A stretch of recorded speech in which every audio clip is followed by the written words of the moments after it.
Hi, hello everyone. Welcome to the Big Bang of Accounting for Sustainable Development. My name is Delphine Gibassier. I'm researcher in accounting for sustainable development at the University of Birmingham. And my name is Laura Palmeiro. I have been working with Danone for 21 years, and now I am at the UN Global Compact as Senior Advisor on new metrics.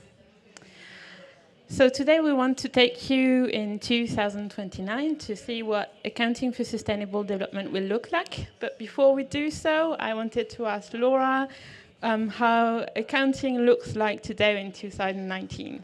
Well, accounting today, it is not new for everyone here. It is very boring. It is linear. It is a periodic model. Every year we do exactly the same. It is inert. It is fixed.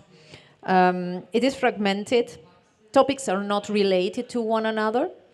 And it is only one voice. So basically, what the company wants to say about itself and what they put out in terms of reporting.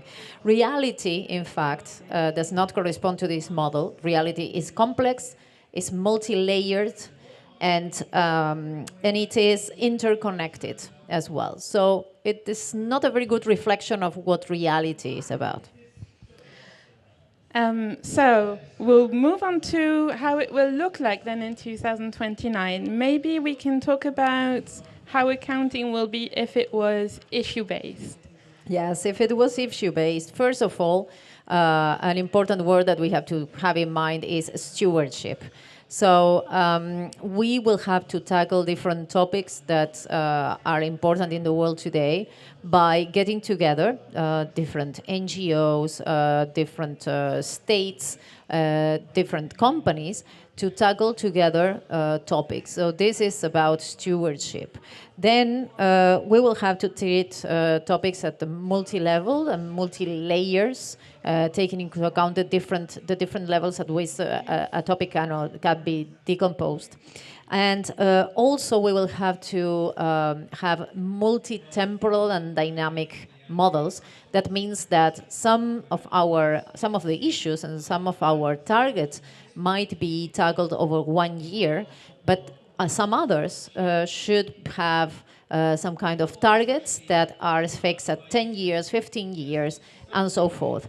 There are some examples of this, like the Natural Capital Protocol, for instance, in terms of oceans. It is a very specific one, but it is a good example on how this topic should be tackled one by one by the topic itself. So, Delphine, can you tell us what it would be in terms of systems thinking? Yes, so accounting for sustainable development will include system thinking. And what will that look like? Well, first we'll include accounting for the circular economy. Today it's linear, tomorrow accounting will be circular. The second thing is, we won't be able to account for climate change on its own, for example, without looking at the social effects of climate change. So the biophysical as well as the social will be interrelated in the way you account for it. We'll have to account for secondary effects of for example, climate change or water. You can't just account for the pollution of water, you'll have to account for the problems of health, human health as well. We'll have to account for trade-offs. I'm sure all of you will have done that in the past. If you make a decision on water, you'll impact climate change or you might impact biodiversity.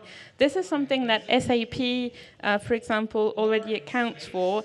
Or if you look at the way the company IDLC, accounts for their capital, they have an entire chapter on trade-offs. So this is weak signals, but you can see accounting for sustainable development in the future already today. And the last thing that will happen is we'll need hybrid accountants. We'll need sustainability CFOs with both people who can actually account for do the accounting and be knowledgeable in social and biophysical effects. And if we go to the third element of the future of accounting for sustainable development, context-based, how will it affect accounting? Yes, well, we have to refer here to the definition of value, how we define the value that is created.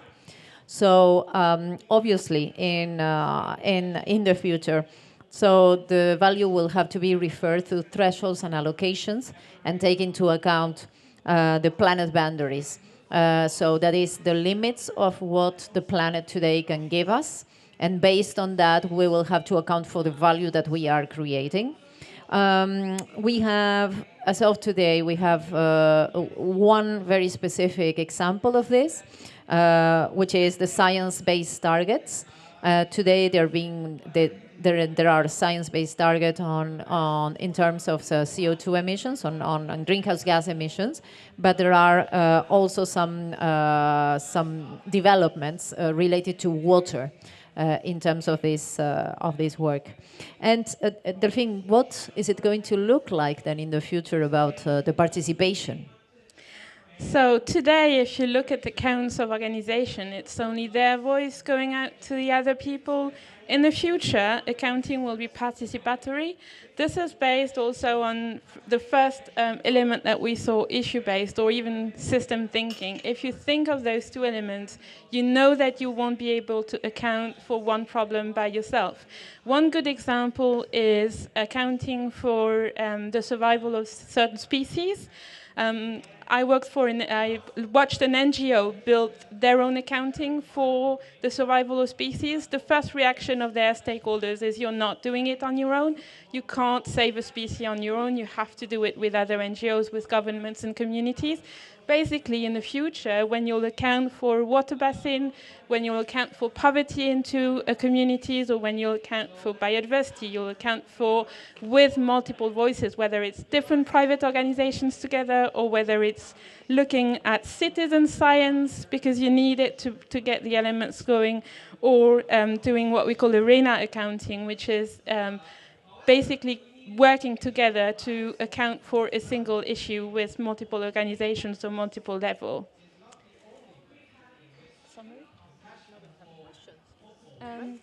Maybe I'll go through the summary. So we've looked at how it is today, and what we think is going to be in the future. We have 4 principles that will then affect the way we do accounting. The 4 principles are issue-based, system thinking, context-based, and participatory. How will it affect the way that you do accounting? Well, first, planet boundaries is really the threshold, and the allocations are key for the future. Now, within that, you'll see multi-level, multi-layer. If you look at the SDGs, it's a very good example. The way Danone, the way Enel has been accounting for SDGs account for the global level, their organizational level, and their partners level. If you look at multi-temporal, you can account for 15 years, not just 1 year. You can account for a project on several months. If you account for the survival of a species, you actually need 50 years of data, not 1 year of data. That's how you will account for the future of sustainable development.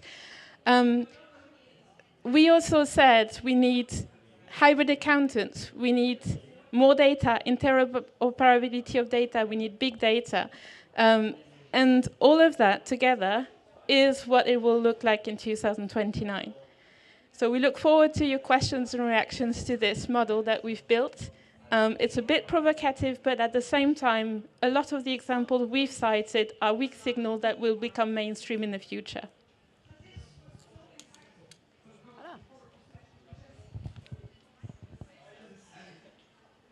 They're very shy.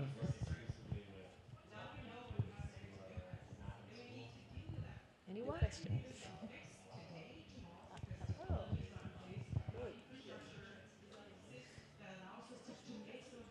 Thank you.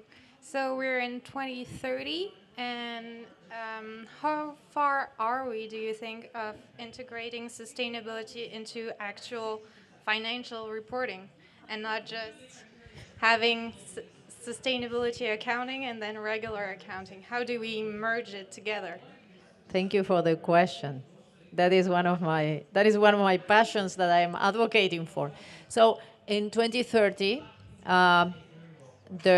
in all financial accounts around the world, we have the obligation to report on many KPIs that embed the SDGs, but not only, that refer to broader agenda on sustainability, and this is the case, and in every country in the world, it exists like we follow like the ISRS, so the International Financial Reporting Standards, but for sustainability, International Sustainability Reporting Standards, and we have unique KPIs to report on all of these issues.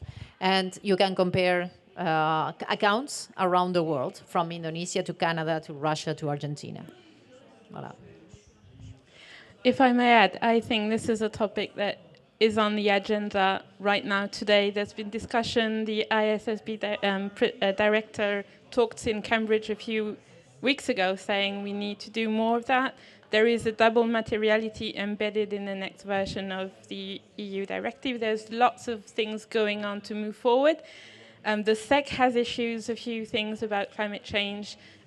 It's right now ongoing in 2019. I expect in 2030 there will be a lot more integration.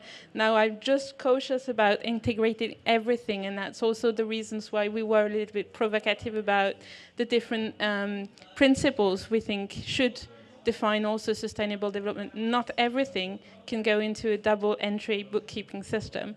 A lot must go, because you need to talk to a certain category, investors and financiers, but not everything will go in 2030. There's a lot going on today, and it's going very fast, so I would expect to see a lot more in the financial system as well.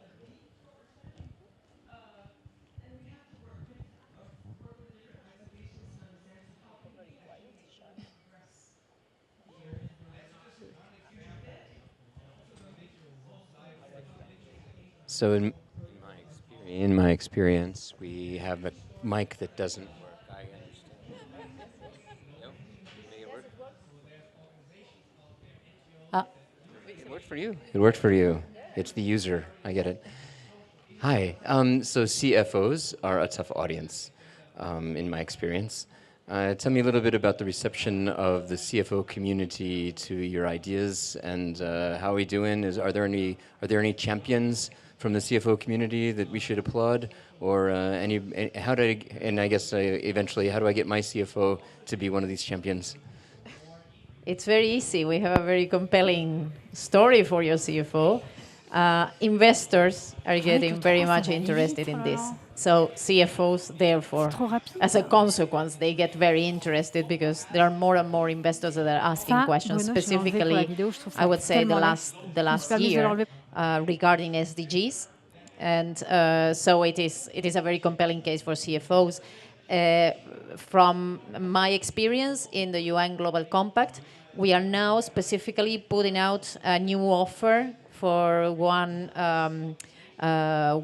platform, one action platform that will be specifically for CFOs to engage in the SDG agenda through the dialogue with investors.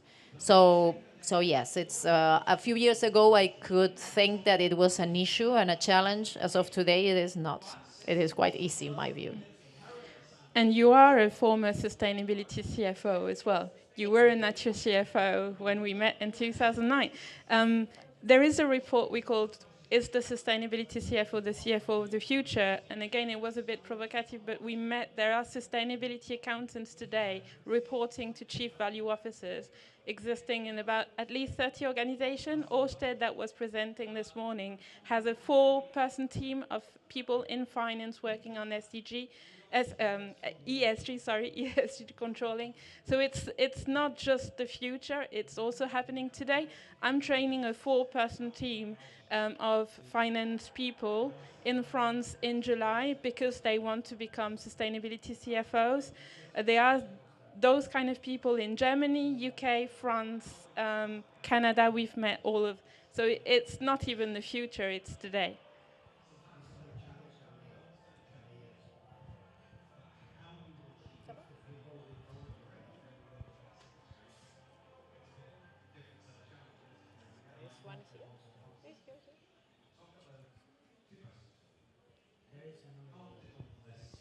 Thank you. How will this new form of accounting help us change the perception around what we might call today concessionary returns?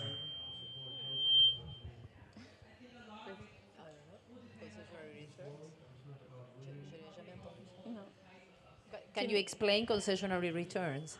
Sure. So today, in most investment circles, there's a concept that if we are investing to look for other returns than purely financial, quite often this falls into what we call concessionary returns, where we're giving up a part of our financial reward in order to make other positive impacts. And how will this type of accounting, perhaps or not, change this terminology and yeah? Okay. If I may, this is related to the fiduciary duty of the management of a company to act in the best interest of the shareholders, which is something that is being changed in some countries with a lot of push through regulation. And specifically in most countries, and I don't know if there is someone from B-Lab around, but there are some people from B-Lab that are working specifically on this, and you might, I'm pretty sure that you know about that, and that are working on the concept of the fiduciary duty to become for the management an obligation to work towards the best interest of all the stakeholders and not just the shareholders. So I see a relationship with that. I think personally that we have today a lot of people defining materiality, the financial materiality understood by investors, and we have materiality defined by, for instance, us, Danone, and the GRI, which says that materiality is anything, any kind of impact that could happen on all the stakeholders of a company. Of course, we are aligned with that one. I think that there is, between the two of them, there is only a difference in the time horizon, because both of them, in the long term, should converge. If there is something that you are doing that is impacting adversely one of your stakeholders, in a few years' time, you will feel the consequences because of how humans and social and societies are evolving. That is my point of view, and I had this discussion many times with people, for instance, from SASB, who are all about financial materiality. So that is my point of view on yours. That is everything that you are investing today that doesn't bring you immediately a return on financial terms. It is an investment for better performance in the future. At least that is what we advocate for in Danone, obviously. I would totally agree with that. Is you can't say it's separate. You can't say there's a return that will affect the other negatively. It's actually not taking into account will then have a negative effect. It has to be three-legged. There's no other way around it in the future. Okay, one very last question, please, because we're on a tight schedule. So let me just get you to emphasize that for a second, because that doesn't require new business thinking. That is business thinking. If we didn't believe that, we would never invest in employee training, because employee training distracts from profits right now, but we believe in employee training, we invest in it. In fact, we would never even invest in marketing, because I can't prove the return on investment of marketing, but we seem to think that's okay, and we do a lot of it.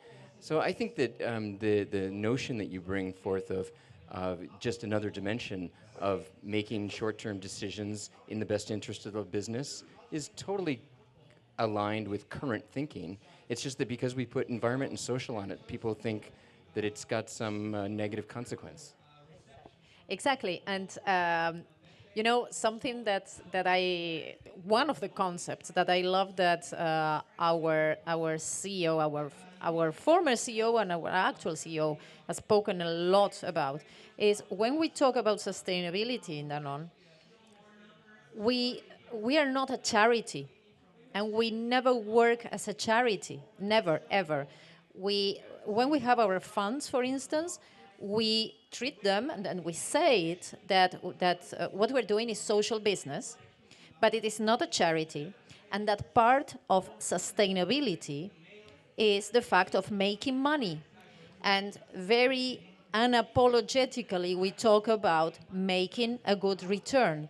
Because if we make that fund and that company that we funded through this ecosystem fund, for instance, if we make it make money by itself, we ensure that it will be there still if Danone one day withdraws from it. And that is basic. So we unapologetically look to make money. And while making money, we want everyone around us make either money or any kind of other values that we can add to all the stakeholders that depend on that economic activity. So it's totally aligned to what you are saying. Thank you for that. Okay. Well, thank you very much. Thank you, Thank everyone. you.